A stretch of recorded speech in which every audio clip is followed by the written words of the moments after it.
Hey Tim, look at this. Needs work. Hey Tim, how about this? Still needs work. Darn it. How about this? Nice, high five. Hey there everybody, how's it going? My name's Tim. And my name's Michael. And you're watching the TMI show. That's the Tim and Michael Information Show. And today we're not really talking about any techniques in particular. What we're talking about is just a free form of thought. Being a fan is our topic for today. You're wearing your Doctor Who shirt. I am. Well, I'm a deeply ingrained Whovian, and I really love that big blue box. And that man with the awesome Scottish accent sometimes. Sometimes. So, what springboarded this conversation is Tim and I were talking because the 50th anniversary special just aired. Yowza. And along with it, they actually, what's the name of the movie? An Adventure in Time and Space. In Time and Space, He saw it, I didn't. Oh, it was beautiful. And I first watched it with my dad, and then I watched it with Kat. And but then it was Kat who actually told me after we watched the 50th anniversary special, and we had a fabulous time watching it. She said to me, "You know, I can't say that I'm a Whovian," is what she said. And I said, you know what? I can't say that I am either. And then I started talking to Tim, and I said, I'm a fan of Doctor Who, but I can't say that I'm a Whovian, because a Whovian is this kind of, if I'm not mistaken, it's a newer term that's kind of emerged after they rebooted this series with Eccleston and Tennant. And it just kind of emerged. In fact, I really heard it during the Matt Smith era. Sure. I don't know if you could... I think that's when it happened, too. That's right around when I came into Doctor Who, and I think that's kind of when America, as a whole, found out about Doctor Who. And certainly it had its fans all the way through the revival and even before that. But I think it kind of emerged from the underground in 2010 when Matt Smith came on board, and that's when it really became a thing. And a quick, for those of you who don't watch Doctor Who... First of all, go watch it. Well, if you're into science fiction, I mean, it started in 1963, and it was the BBC doing a science fiction show.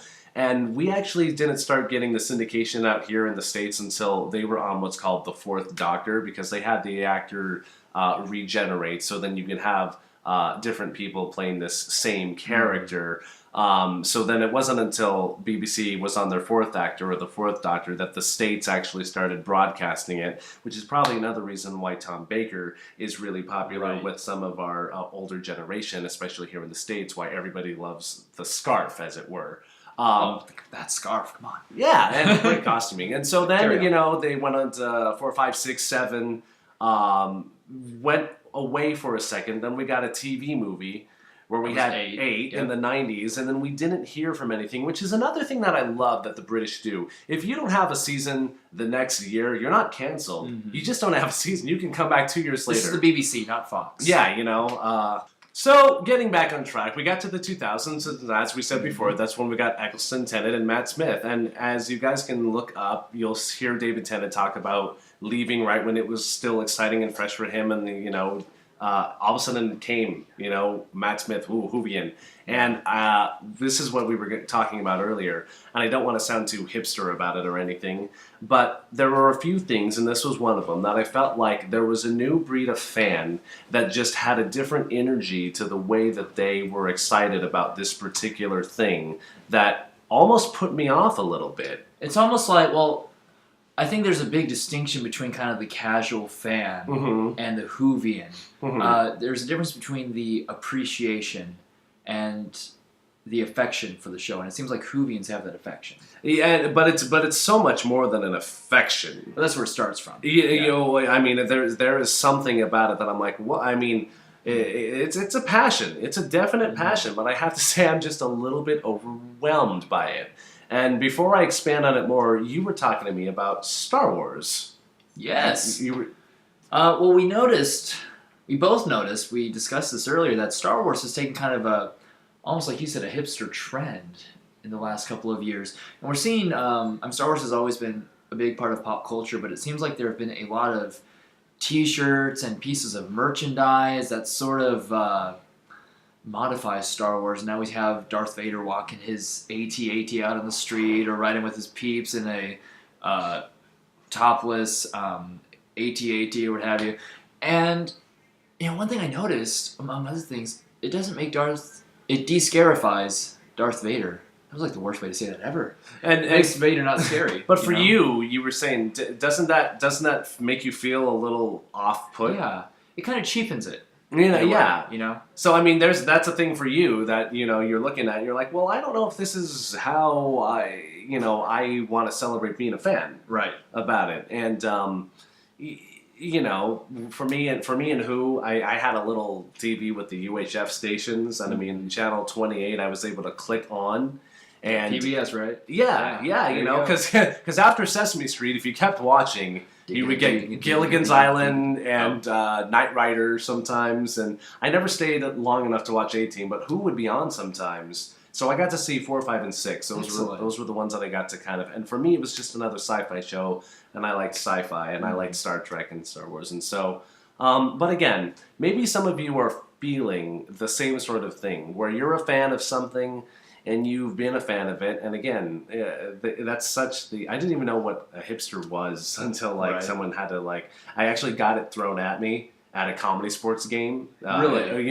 And it's improvisation on stage for entertainment, and they were giving out traits, and someone screamed out hipster, and I didn't know what that was. Okay. And I was like, I don't know what that is, but I will go with it anyway.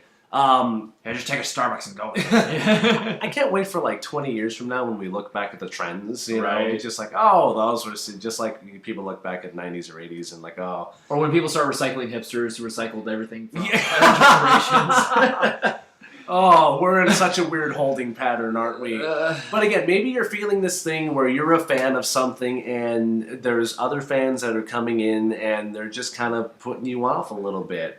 And I suppose that's natural, and it's going to happen. There's nothing wrong with other people being into the thing that you're into, but there's also nothing wrong with feeling that weird feeling of, well, I don't like it in the way that you must like it, so how does that make me feel? I don't know what to do with that. I've been still trying to categorize the feeling. I think it's something we all want to be a part of, but when you see someone who just pours their body and heart and soul into it and they're not working on it, it's like, gosh, calm down. Have you ever been to a panel for any of these things, like Who or Star Trek or? You know what? You know I don't really go to cons that much. What did I see at CTN? Nothing really for any specific franchise thing. Well, because I haven't myself, Yeah. and so, but with both of you, it seems like we haven't. But I'm just going out on a limb here.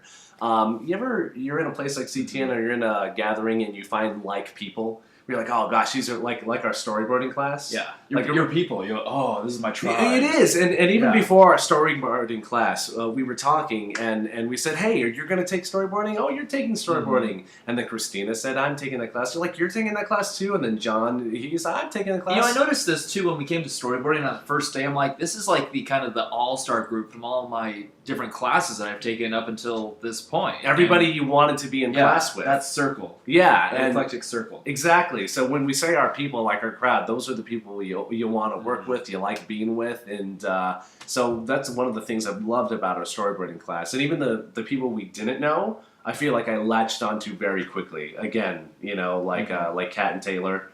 And I was like, oh, look at all these people who were just great and doing stuff. And anyways, I have a feeling, because I've heard about these lines at certain conventions, and I have a feeling that those are not my people waiting in line. They're fans. Yes, you're right. I just had the same epiphany myself because I was finally able to cross-reference this into something that really applies to me. But go. Okay. So, already said I don't go to cons a lot, but I did go to the D23 convention, and I kind of went on, I'll be honest, I went in being a little bit of a snob because I'm like, well, I get to hang out with some of the people who run this industry. Why would I go to this? I'm only John Lasseter's personal driver. Right. Shut up. No, but you are really fortunate that you get to meet a lot of these people and have conversations with them. I think I'm a good jealous because I'm really happy for you. Well, thank you. Because I know what career path you want to take, and it must be just that much more inspiring. But anyways, go on. Well, here's the thing about D23 though, because I went and I walked around and I realized golly gee, this really is not for me. I mean, 95% of the D23 Expo, the Disney Expo, by the way, D23 is a Disney fan club. The Expo is, meeting characters or meeting the person who did this piece of artwork for this, or maybe, for you can play this video game early or stuff or things and buy merchandise. And I'm like, I'm not really here to kind of absorb and consume. I'd much rather produce. I mean, don't get me wrong, I love Disney and Disneyland particularly, but I'm not interested in buying the Haunted Mansion Collector's Plate. I'm much more interested in creating the next Haunted Mansion. So I go into places where I find people who are doing that sort of thing, and those are the kind of expos that I like to go to, and that's why I appreciated CTN so much more than D23. I think Disney's another one of those things too that I mean, and we're always going to happen. And I wonder if I wasn't that kid growing up for somebody who was in an older generation. So when I was really into Aladdin and Beauty and the Beast as it was coming out, because I remember seeing those and going whoa, and just that was it for me. And I wonder if there wasn't a previous generation that was looking at me and saying like, oh, these new kids, and the way that it's going, it's always going to be the ever evolving thing. Right. But I definitely still enjoy it. In fact, I feel like it's happening less with Disney, where there's that fan of it, but those people that don't necessarily love it in the same way that I do. Mm-hmm. So why were we talking about this? I guess maybe even in your artistic world, or whatever profession that you're doing creatively, you're going to be passionate about certain things. And I know that even though you say you looked at your shirt, Hoovian, and that's fine because like what was this? Tim, it's just Flex those specs. And Tim and I have talked pretty extensively about Who, and the nice thing is, kind of like when we went to Disneyland. I think there's enough that and there's enough that I know trivia-wise that the other doesn't know, and then it kind of crosses over, and you're just like, I'm just learning that many more things. That's a really nice thing to happen, and it doesn't always happen. So maybe if you ever get the opportunity to just have a general conversation with somebody who's into it that feels a different way about it than you do, maybe that's a good way to kind of approach it, because I don't like people feeling alienated or like they don't belong, because everybody wants to belong, and that's ultimately what it is. When we're fans of something, when we're all big fans and we all kind of band together, we're there because of the same thing. And if you're ever in a world where you're feeling like I'm the outcast or I'm the person that doesn't belong, and a lot of us artists do, to find the like thing, the common whatever it is, it's really nice to grab onto that. So maybe when it feels like that thing is being threatened for whatever reason, and when you start to feel like you don't belong, that's probably really off-putting, but I'm sure there are ways around that. Oh, yeah. Finding a conversation that you've actually, and then maybe you can't talk to those people, and that's okay. Or maybe you just focus on the people that do like it the same way that you like it. Exactly. I mean, there's so many people that love things like Doctor Who and Disney and Star Trek and Star Wars and what have you, and there's so many people that love it so much and love it in very different ways. And I think we both really like Doctor Who, and we both really like the ideas and talking about it, and being artists and storytellers, we like talking about that aspect of Who. And there's a lot of fans that aren't quite that on that kind of level with it. A lot of fans just really like painting TARDISes and living on Matt Smith and David Tennant and what have you. And and the quotes, and they just kind of quote along, and I'm like, I have never heard anyone quote so much as before the Matt Smith era, and I'm like, well, that's fine, that's so. Thanks for joining us on this train of thought. It was a bit of a ramble, wasn't it? Well, it was, but it's all it was about fun. Being a fan. If I'm pulling away anything from it, I think it's definitely helped me to recognize who I may end up working well with based on how I'm a fan of something. That's true. Because then I can also get into an anime conversation, and that's a whole other episode. So, thanks for tuning in for today. And I wish I had some kind of cool fan thing to say from anything, and I can't think of anything. Geronimo. Thanks for tuning in, guys. See you later. Take care. Hey guys, if you would like to send us a question or a comment or just a friendly note or a brownie, you can reach us at tmi.art.productions@gmail.com. You paint those roses red.